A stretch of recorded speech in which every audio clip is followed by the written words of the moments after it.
Na-mention niyo po ba, Congressman, Mr. Chair, na parang 2020 at 2021 ay bilyon-bilyon ang ginastos sa flood control? Tama po ba?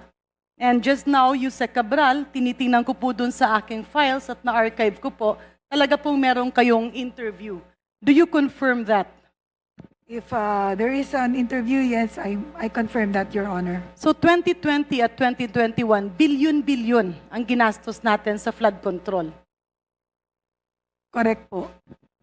Nung nakaraang hearing po kasi, nagtanong ako dun sa parang binisita ni Pangulo na proyekto, yung parang mga bato-bato ba yun? Nakalimutan ko yung anong pangalan nun.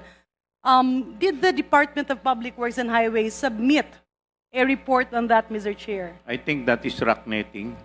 Meron na po bang mga dokumentong binigay? I don't think any document has been submitted yet.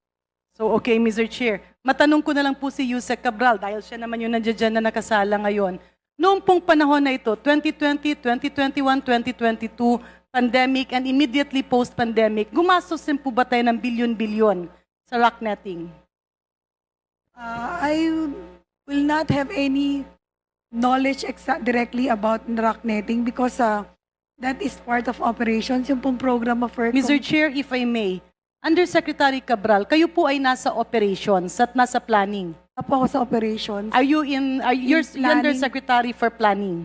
Planning and PPP po. You're also Undersecretary for IT.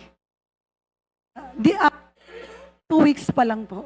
Okay. Bilang Undersecretary ng Planning, dun po ba nakasaad yung mga lista? Di po ba sa budget natin naka-line item?